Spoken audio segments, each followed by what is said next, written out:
Баршаңызға қайырлы күн достар, сіздермен Жұлдыз. Бүгін мен сіздерге өте дәмді, менің ең сүйікті салатым фунчозаның рецептімен бөлісетін боламын. Видеоны соңына дейін қараңыздар. Ең алдымен етті солонка түрінде турап аламыз.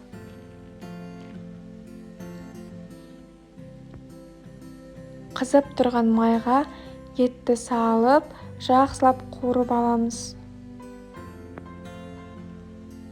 Сосын мына жақта ет қуырып боламын дегенше сәбізімізді теркадан өткіземіз. Сосын тағы бір ыдысқа бөліп аламыз. Огурцымызды да солай солонка түрінде тураймыз.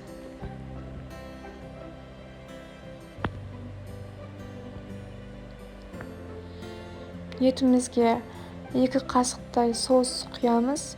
Сосын жақсылап араластырып, жаңағы бір ыдысымыздағы сәбізді салып қуырамыз. Егерде табамыздың асты жабысып жатса, кішкене ғана су құямыз. Ет шамамен 30 минуттай қайнады, жұмсарып піседі. Сосын тәтті бұрышымызды солонка ретінде турап дайындаймыз. Бұны да 2 ыдысқа бөліп аламыз. Бір ыдысымыздағыны жаңағы қуырылып жатқан етімізге саламыз.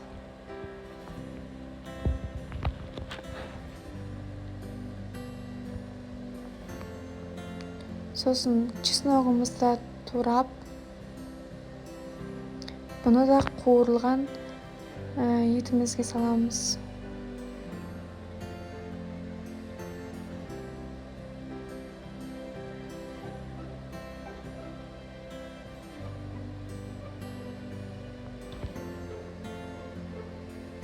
Сосын дәміне қарай тұз себеміз, бұрыш себеміз, паприка себеміз. Сосын қайнап тұрған ыстық суымызды фунчозамызға құйып, бетін жауып 10 минутқа қойып қоямыз. Мұздай суға салып аламыз.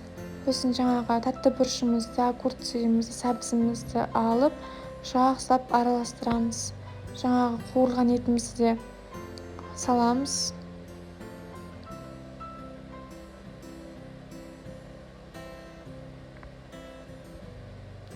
Барлығын жақсылап араластырып,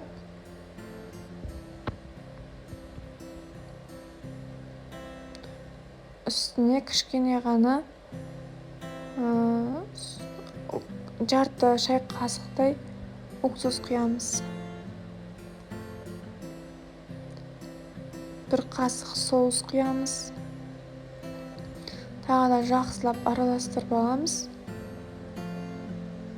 Сосын красный перец қосып араластырамыз. Міне достар, дайын болды, өте дәмді шықты. Сіздерге де жасап көруге кеңес беремін. Менің каналыма тіркеліп, лайк басып қоюды ұмытпаңыздар.